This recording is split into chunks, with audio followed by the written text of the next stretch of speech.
you guys how to turn this foam into something that's pretty much indestructible. They come in all different shapes and sizes and thicknesses. You even have some with slits cut out so you can make curves and bends. So it's a really cool thing if you know how to work with it to construct really cool custom stuff. I mean, I build a lot of my, like I said, center consoles and lean posts and any gunnel walls that I have to build and fill in like holes from.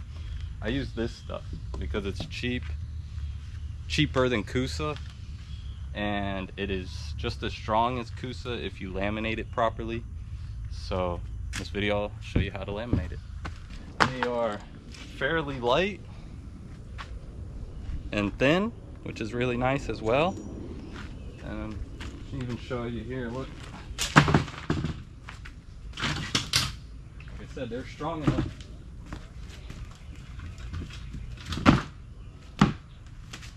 I mean, it goes to show how strong that thin little panel is. So, alright, so first things first, you're obviously going to want to trace out whatever template you want to make out of these panels and get it cut out with the Devon Cell foam. These usually come in 5 or 4x8 sheets.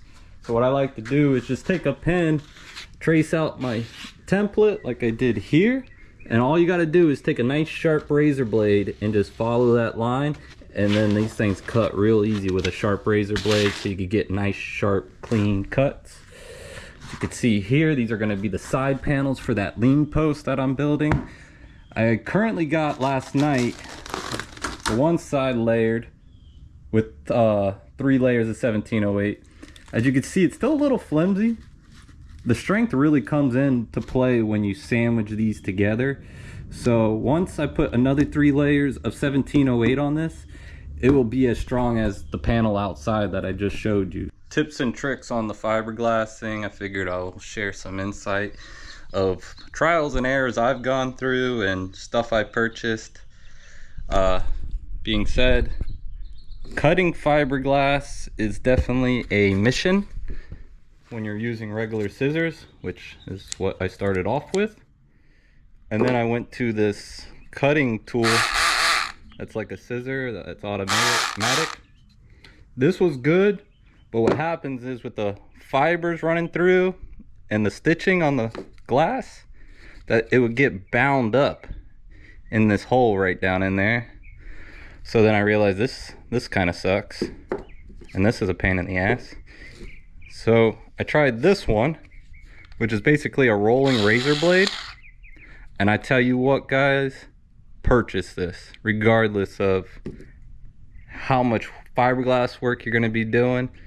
Just purchase this. It's like 30 bucks off Amazon, and I tell you what, it is super good at cutting fiberglass and basically anything else.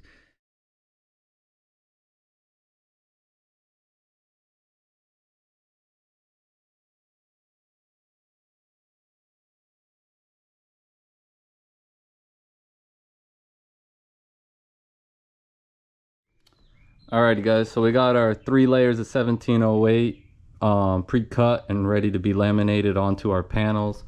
Obviously you got to put the mesh side down, keep the woven side up when you're laminating onto something. I got our polyester and laminating boat resin, or whatever you want to call it, from FGCI.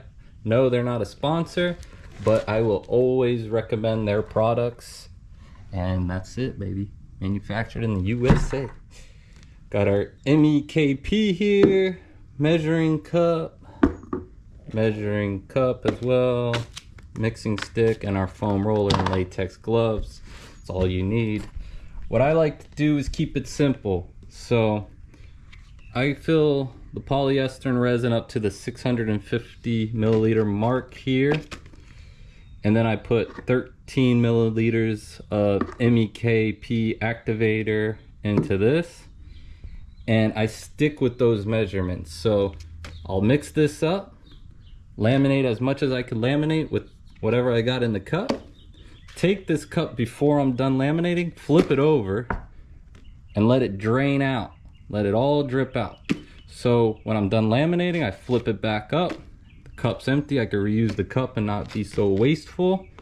Fill it up with the same 650 milliliters, 13 milliliters of MEKP. And I repeat this process until it's finished. Now, if I come to the end and there's a very little bit of dry spots left, then obviously I'll change the measurements up. But keeping it the same and consistent, you're less likely to make mistakes when you go to mix your hardener. So another tip there. One last thing I would like to mention before I start laminating, especially using polyester resin, it likes to cure fast and tack up fast, especially in the Florida heat. So when I start laminating this, I'm sticking to one panel at a time until it's fully laminated with the layers. And then I'll move on to the next one, because if you start doing one layer here and one layer here, by the time you get to wherever, it's gonna be getting hot and start, you know, curing. So stick to one panel at a time when it comes to laminating until it's finished.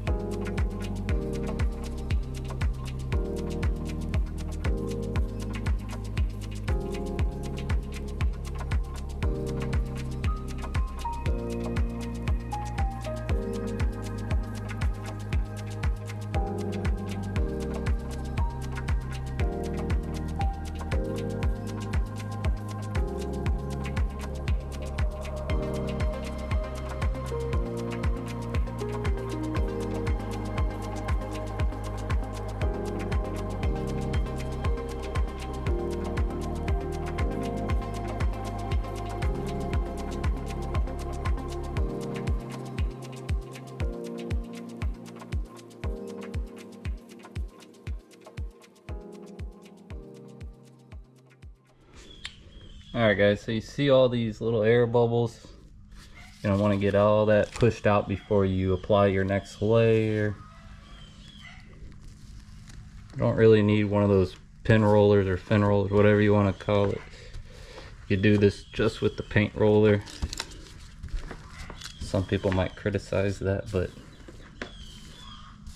as you can see, the air bubbles are getting pushed out, any leftover resin too. But I'm not trying to push all the resin out because I'm layering this up with more fiberglass. So just make sure we get all the air bubbles out. Is what the main objective is. Like you see that big bubble, watch. Boom.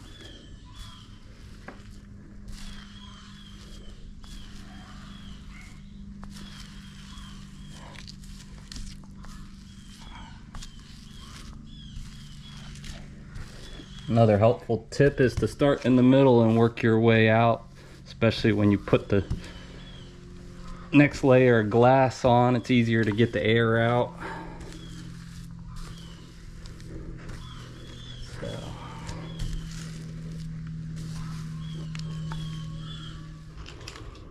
Alright guys, here's all the panels besides the backside panel to make a lean post. First things first, we're going to get these sanded nicely rough and clean, and then we'll apply our gel coat. Once the gel coat is applied, we'll sand the gel coat down nice and smooth, cut our edges out, measure and cut our edges back out so it has a nice clean edge, and we'll start connecting our pieces.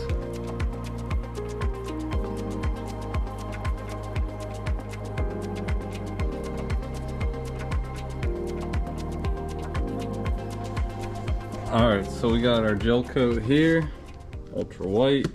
We got our sanding aid, because if you don't add this, it'll stay tacky. This will allow us to sand it nice and smooth. Got our measuring cup and our MEKP.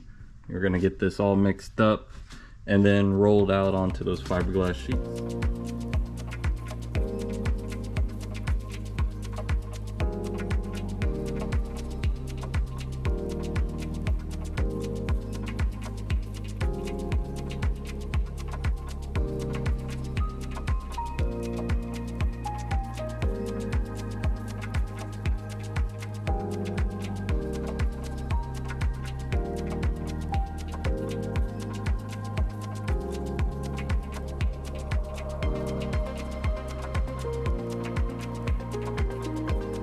Alrighty, we got 2 layers of gel coat laid up on all of our panels that we made for the lean post. We're gonna let this cure for a couple hours and come back and hit it with some sandpaper, get it nice and smooth, and then we'll start trimming our edges.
Alright, we got our panels here.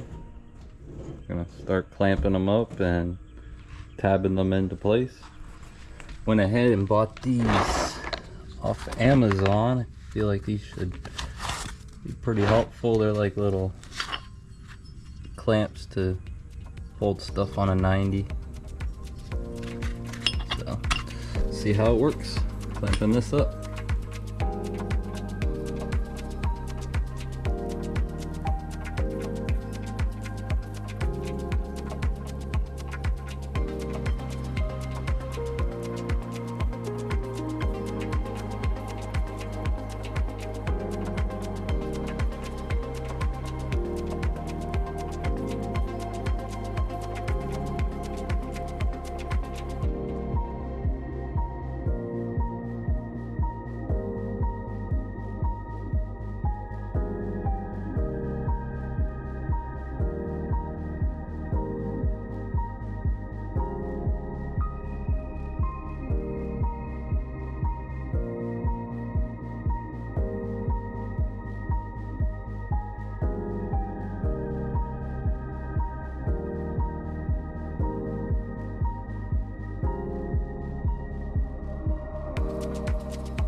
Alright guys, I'm gonna wrap up the video on how to construct and build stuff out of fiberglass. We obviously built a lean post for the 26-foot Mako, but you can basically build anything if you know how to build those panels. So hope you learned something, or if you want something like this built, shoot me an email or a text message. Too busy to answer phone calls. But yeah, in the next video we'll be glassing this into the 26-foot build, getting it painted, and cutting out an opening for a cooler to slide in and out of. So yeah, till next time guys, like and subscribe. Peace.